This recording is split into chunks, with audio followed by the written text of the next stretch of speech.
All right, rock and roll. Here we are. Scorched Earth podcast for Friday, the end of the month, February 28th. Wow, we made it. 2 months, 5 weeks into the Trump administration. Geez, where did it all go, huh?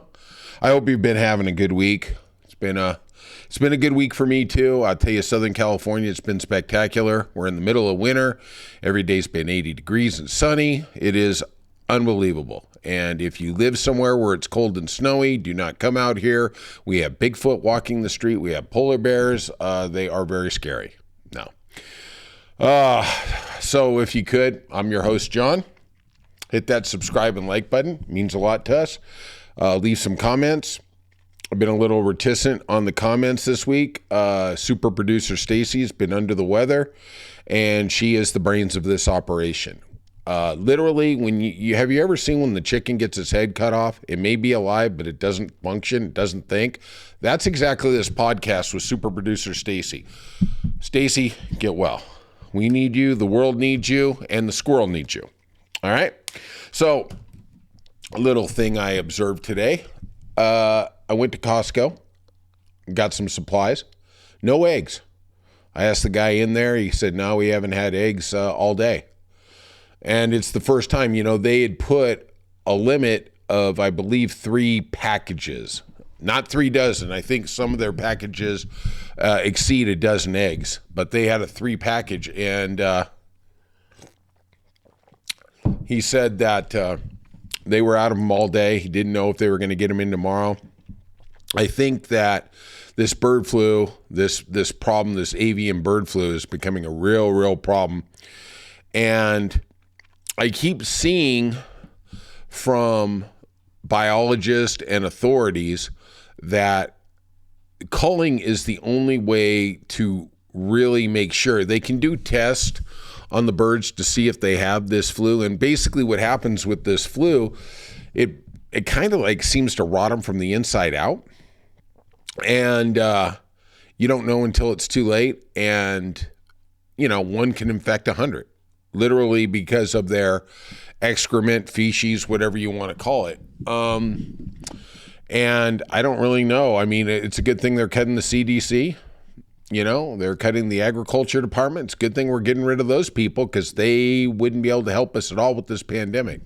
I was talking to somebody, a friend of the show yesterday, and she's just a good person. She's in the Republican camp, but, she's a good person. And, we were talking about the tentative budget that came out the other day from the Republicans. And basically what it is they just have a framework. Like if you're building a house and you build the exterior, but you haven't figured out the floor plan or where the walls are going to go or anything like that. But you know how many feet it's going to be. So they actually have a number that each department's going to get. And she was saying to me, she says, well, I was telling her, the big golden calf is Medicaid at $800 billion. That's what everybody's going to be looking for. And she's, like most of the Republicans, they think that what they voted for wasn't going to affect them. And I think it's starting to dawn on her. And she said, well, why would they get rid of a program that's so popular? And I didn't get into it. I mean, we go back and forth on this. And, the truth is, it's only popular to the Democrats. The Republicans are like, well, you should get a job that has actual insurance. You shouldn't be on the government dole. I shouldn't be paying for your health insurance. That's basically the mantra, right? The Democrats care more about society. The Republicans only care about themselves. I mean, let's just call it what it is. I mean, I look at it like this. I'm a liberal. I live in California. 50% of my state income tax goes to education. Well, I didn't have any kids. I'm paying for other people's kids to go to school. And you know what? I don't care. It's cool. It makes society better. It can't all be about me. But, I like to think the Democrats, it's all about we. And the Republicans are about me.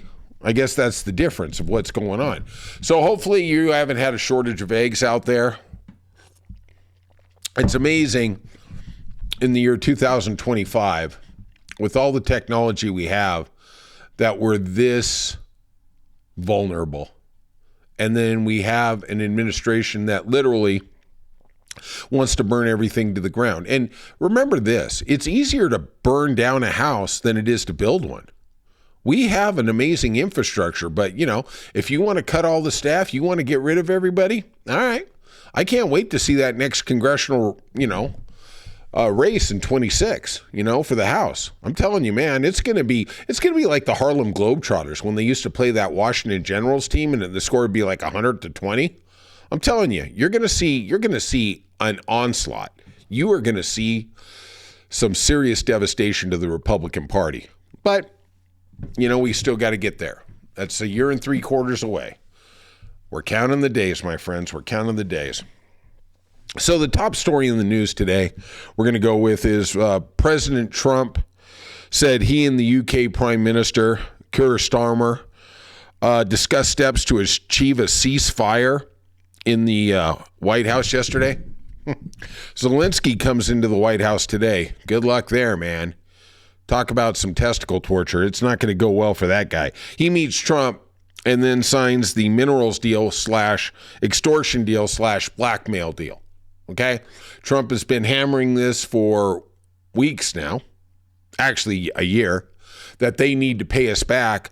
I don't see the press corps, and I will say this, that them kicking the AP out of the press corps is reprehensible. Okay? Only been there for 100 years. That's fine. Kick them out because they will not say Gulf of America. I mean, really, how petty are we? You're 2025. That's what we're dealing with, right? I want to know, and I keep hammering this point, is Israel going to pay us back for all the money we've given them? If this is the standard set by the Trump administration, and I totally understand that they don't have a level playing field and they aren't consistent at all, okay? They're like a rabid dog. Well, like Old Yeller. I can't wait till we put them down. And if I think about Old Yeller, I don't know if you ever seen the story. It's an old Disney story. They had to put down their beautiful dog. Still brings a tear to my eye. I'm not a big fan of it. So Starmer, the UK Prime Minister, is trying to bring Trump away, from Putin and back into the European alliance of NATO. And this is obviously a very delicate dance, right? Macron started the little courting, the knee kissing, the butt kissing, whatever they got to do on Monday with Trump in the White House, and he gave no assurances about security guarantees for Ukraine. So basically, here's what it is. And I don't think the general press is doing a very good job talking about it, is, okay, we can come to a deal, whatever this deal is, right? But if we don't have some type of force there to enforce the peace decree, how do we know Russia's not going to just in 6 months just go, you know what, this isn't enough, we're going to go again? You know what I mean? That's the truth. I mean, first of all, Trump won't admit that Russia was the aggressor. Okay. You know what? This just in. He isn't admitting water is wet too, right? If we don't get these security alliances, guarantees, kind of like Iraq when we left, then it doesn't mean anything. It's just all a piece of paper. Like Bernie Madoff taught us, a paper is not even sometimes worth the paper it's printed on. And at the end of the day, you have to ask yourself, do we trust Putin? Do we trust somebody that was named a war criminal in 2023 by the International Court of Justice? Do I trust him? The only thing I trust is that Trump's name should have been on that line too, after January 6th. So Trump in his cabinet meeting on Wednesday dismissed the idea of serious U.S. security commitments to Ukraine. His exact quote, "I'm not going to make security guarantees beyond very much. We're going to have Europe do that. Europe is their next door neighbor." Okay. I guess that's what we got. So I guess we don't really have to worry about what's going on in Gaza because they're not really our neighbor? Wonder what that is. Starman said peace is not possible without the U.S. and their backing of security guarantees. Trump also asked the UK Prime Minister if they can take on Russia by themselves, being a snarky little kid. Okay. Well, I wonder this. Could we take on Russia by ourselves? Would we be asking for allies? Would we need help? What if Russia lines up with China? You know, Trump seems to think we're okay because we got an ocean there. This just in, they got boats, they got planes. The ocean isn't as invincible as you think. Sturmer says they can take care of themselves. Oh, no, I'm sorry. That was what Trump said. He says the English can take care of themselves because somehow they survived 2 wars. Sturmer said that the U.S. and Britain have been faithful partners. You know, he's got to walk the delicate dance. I'm sure he wants to get up and sock him in the head. I mean, I would. But you got to think about the greater good, right? Sometimes you got to eat a little crow. Have you ever had that boss? You know you did everything right, but they say, well, you know, you could have done better. And you go, yeah, I guess so. I want that bonus. I want that bonus at the end of the year, right? Today, Zelensky, you're up. Good luck. Good luck. My advice to you, Zelensky, take a half gallon of vodka, put it in your veins, put it down your throat, do whatever, because that's the only way you can deal with this effing idiot. All right, let's get to odd things in the news. Elon Musk said Thursday, listen to this, you're going to love this one, said Thursday that Verizon's efforts to provide a critically needed upgrade to the FAA air traffic control system is failing. He made this determination himself, and that it is essential, wait for it, I know you're already one step ahead of me, but okay, I boxed, I have a little CTE, that the air traffic control system is failing, and it is essential that Starlink, a company he owns, takes over. Let's see, Final Jeopardy, Alex. Who owns Starlink? Who is Elon Musk? Correct. You win double jeopardy. He said the Verizon communication system to the air traffic control system is breaking down very rapidly. The situation is very dire. All right. All righty. No, now it's funny. All the problems we're having, they're blaming on, DEI and woke. They're not talking about the air traffic control system. Isn't that weird? He sits here and says the air traffic control system is basically a problem because Verizon's failing, but Trump blames DEI. Can we just, can we get the boogeyman right? Can we just get one guy there? One guy? No specifics on exactly what's failing with this new upgrade from Verizon, but wait for it. You already know what's coming. Verizon does have a $2.4 billion contract with the government to provide much needed upgrades to the FAA's radar system. I wonder who's eyeing that.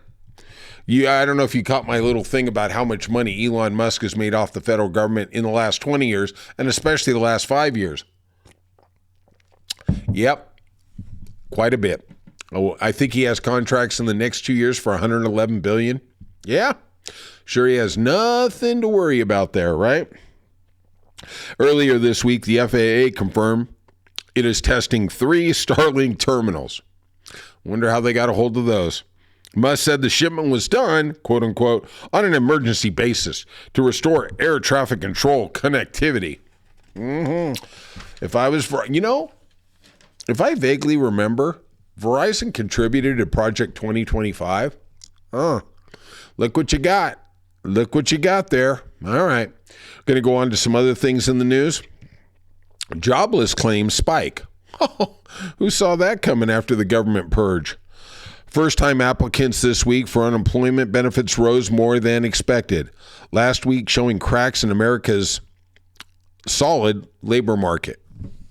Now, we all know the lament against Joe Biden in his 4-year term was inflation. Somehow we never got to how great the employment numbers were. They were the lowest in 50 years, averaging around 2%. They did go up in the last year up to 4%, 4.1, but they were exceptionally low. Well, I'm sure our boy Fat Donnie is going to blow that up. I will tell you something else that's interesting. And I was told this by a wise man back in the day. He said, when your neighbor gets laid off, it's a recession. When you get laid off, it's a depression. Yeah, it is. And it's just like everybody, all the Republicans who voted for Trump, and then they thought, well, he's going to get rid of all the unnecessary government until all of a sudden he gets rid of their jobs. And now all of a sudden, whoa. I see all these Facebook posts every day about, oh, my daughter, she works for the Park Services. She's essential. She's not woke. She's a Republican. She got laid off. Whatever. And I did hear something interesting that maybe, and I hope this isn't a possibility, that Elon Musk doing deep dives into information about us as people isn't just about economics, but also maybe voting. And maybe they're going to start targeting Democrats for different things like to stop your Medicaid, stop your Social Security. I don't know. But I had not really thought about the deep dive of the information they're acquiring. I guess we're going to find out.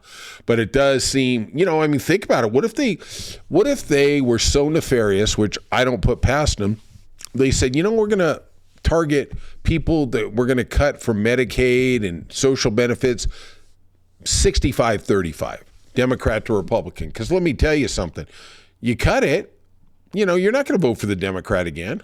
You're going to vote for whoever the savior is. I don't know. We're going to see. So in 2024, over 2 million jobs were added to the economy under Biden. That was about the average. The pace was approximately 165,000 jobs added per month in each month of the Biden administration. That's just an average. Some years were better. The first year was a little slow. The second year was a little high.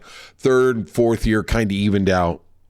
The 242,000 jobless claims last week was 22,000 more than the week before. Okay. Now, we don't know how many of those are federal workers. We don't know how many of those are state workers. But come Saturday, when the tariffs go into effect, who knows? We don't even know what the Doge effect is yet because we don't have exact numbers on what they've laid off or anything like that. All right. We're going to get to a sad moment here in the podcast, I guess. Maybe one day I'll be on TV and be a big star. Gene Hackman passed. Excuse me. I did a short on this yesterday. One of my favorite actors. I actually saw Unforgiven in the theater 2 days ago. He's just brilliant. I'm going to make it real short. If you heard it, I hate to be repetitive, but I'm going to tell it. He had a couple funny stories. And he won Best Actor for The French Connection. And then after that, he did The Poseidon Adventure, which was kind of like the super action movie of 1973 or 74, whatever year it was. And basically, it's a big cruise liner that gets hit by a tidal wave and everything goes sideways. And boy, how far have action movies come since then? Thank you, God. And he was the star, and then his female leading lady was Shelley Winters, who was a big star back in the day.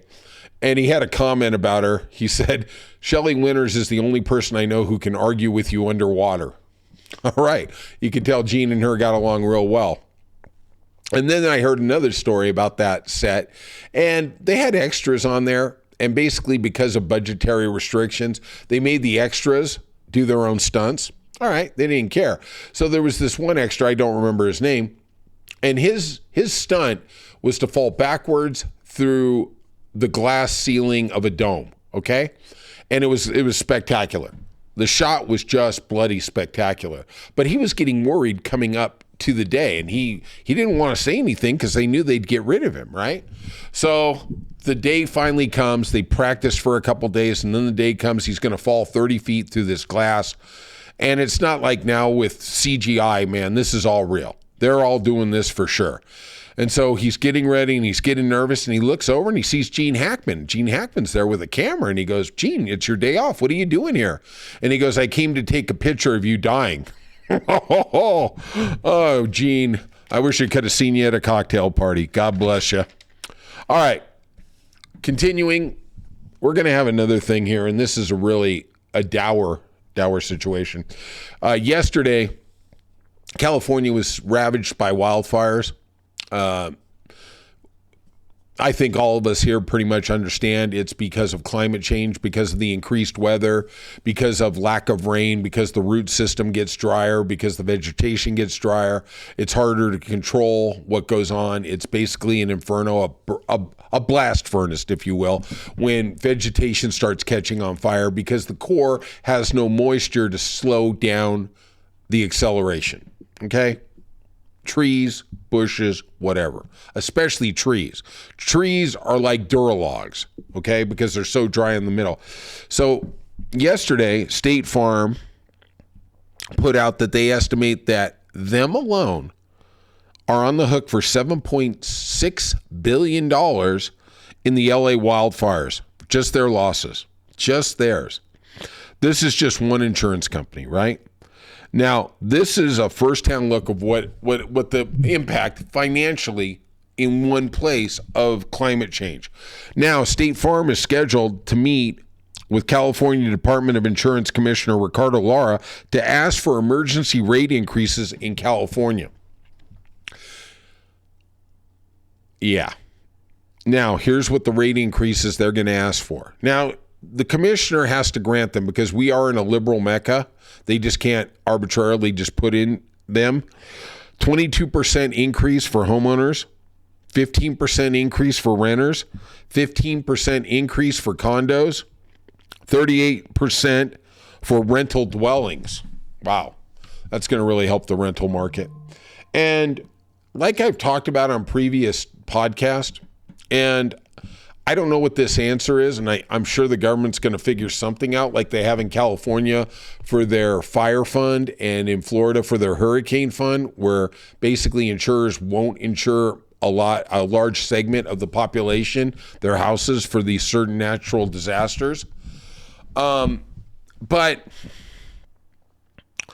are people going to be able to get mortgages because the insurance rates are going to be so prohibitively high in quote unquote fire areas? Like Colorado's a fire area. Arizona is, Oregon is, California is. You look at the East Coast, they're getting catastrophic hurricanes. Florida, Louisiana, North Carolina, Asheville. They had a hurricane come in farther at top speed at G5.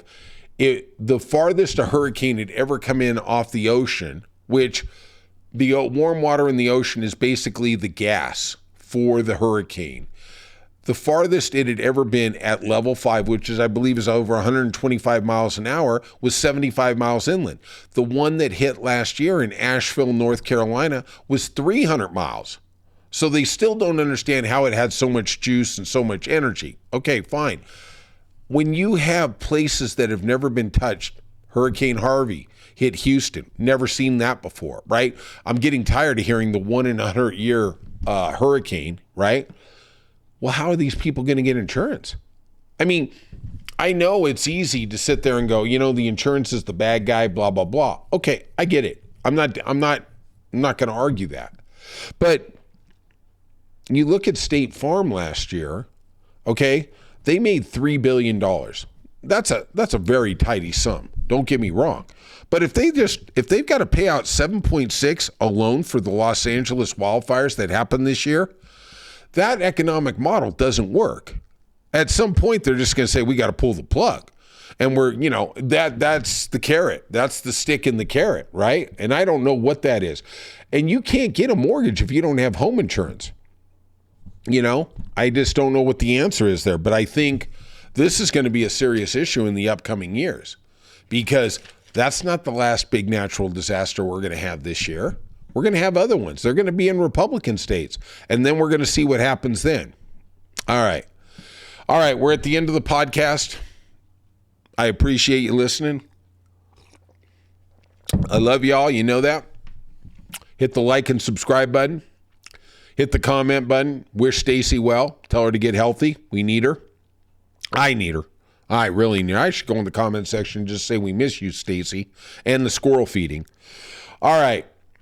You guys, it's sad to say goodbye, but be thankful we got to share this moment together. And I will see you soon, and I will see you hopefully in a happier place. All right. Bye.